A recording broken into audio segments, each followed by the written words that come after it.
debate, como hemos tenido como normativa, de que se empiece dando la palabra a los miembros de la comisión en la cual se está debatiendo esta ley, así que empezamos con el debate en ese sentido. Vamos a dar la palabra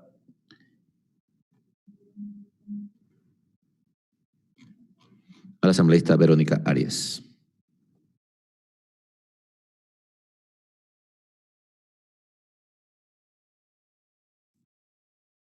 Muchas gracias, señor presidente. Un saludo a los colegas legisladores.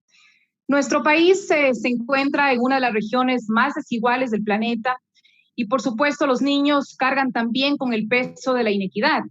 Son sujetos de derechos en teoría, pero a decir verdad, la mayoría viven a diario la falta de acceso a servicios básicos, sistemas de salud y educación precarios, sufren a diario de escasa disponibilidad de tecnología para educarse, situaciones que ahondan la brecha de desigualdad para su desarrollo. En el informe El alto costo del COVID-19 para niños, realizado por el Banco Interamericano de Desarrollo, se presenta una serie de estadísticas por demás duras y lamentables, haciendo un comparativo entre estudios antes y después de la pandemia. En un cuadro estadístico que incluye al Ecuador, se muestra que solo el 45% de niños y adolescentes cuentan con acceso a Internet para poder educarse. El 58% de los centros educativos del sector urbano cuentan con redes de Internet. Y en centros educativos del sector rural, la conectividad es de apenas del 19%. Hay medios de comunicación que han normalizado y han romantizado la pobreza y la falta de acceso a Internet en el campo, señalando como una historia inspiradora la situación de una niña que estudia en la cima de una loma para poder tener señal de Internet.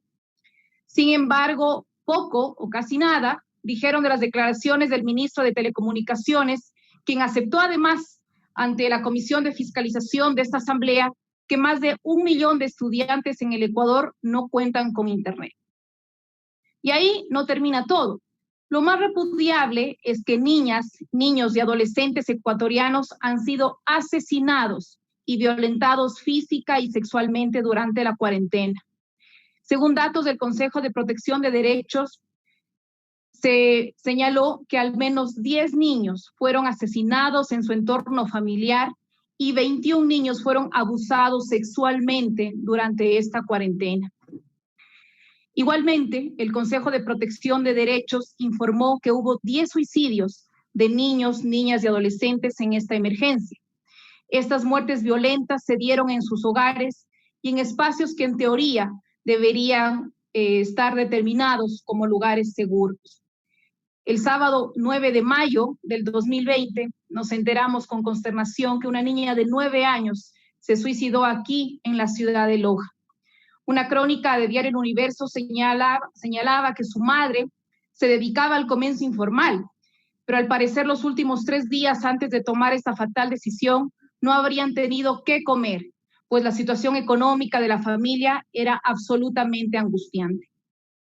UNICEF en el año 2019, el año anterior, presentó un estudio alarmante respecto de la situación de Ecuador y sobre el incremento de casos de diferentes tipos de violencia realizado por el Observatorio Social de Ecuador.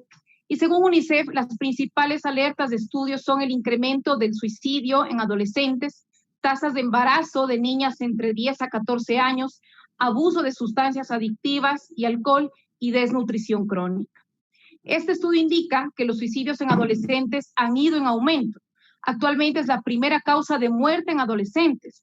UNICEF alertó que un total de 270 menores entre 5 y 19 años se quitaron la vida en 2018. No podía dejar de hacer referencia a esta triste realidad en el marco de este debate donde se analizan las reformas al Código de la Niñez. Y desde la Asamblea Nacional hemos querido aportar con un marco normativo que garantice los derechos de la niñez y adolescencia. En este sentido, desde hace 1 año y medio en la Comisión Ocasional de la Niñez y Adolescencia venimos trabajando en estas reformas. Reformas que además contaron con la participación y el criterio de niñas, niños, adolescentes, jóvenes, sociedad civil, diversas instituciones del Estado, organizaciones de defensa de los derechos de la niñez.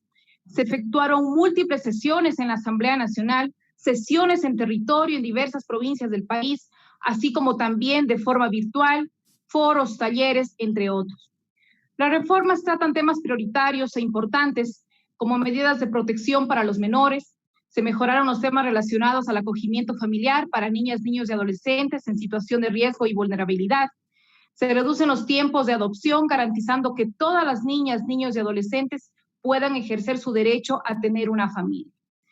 Las reformas proponen recuperar y mejorar el Sistema Nacional Descentralizado de Protección Integral de Niñez y Adolescencia. Establece normas claras para que el juez aplique las causales previstas para la limitación, suspensión o privación de la patria potestad, así como tenencia, régimen de visitas y régimen de protección económica.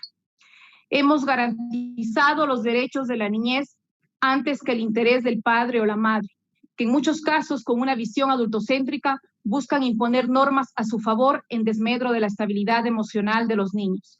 Hemos priorizado los acuerdos y no el conflicto. Hemos establecido garantías y mecanismos de exigibilidad para el cumplimiento de los derechos de niños, de niñas y adolescentes, siempre en armonía con la Constitución de 2008 e instrumentos internacionales de defensa de los derechos de la niñez. Sin duda, estas reformas son un avance para garantizar los derechos de nuestros niños, niñas y adolescentes. Sin embargo, para su cumplimiento se requiere además que exista una verdadera política estatal que priorice su desarrollo. Los organismos de justicia tienen que ejercer su obligación frente a la niñez, con funcionarios especializados en el tema. La prevención, atención, restitución y reparación deben ser su objetivo. La sociedad debe respetar y cumplir las disposiciones de este Código de la Niñez, pero también son las autoridades competentes las llamadas a aplicarlo con estricto rigor. De lo contrario, esta norma quedará en letra muerta y la vulneración de derechos seguirá siendo la tónica que rodea a la niñez y adolescencia en el Ecuador. Muchas gracias, señor presidente, compañeros y compañeras legisladores.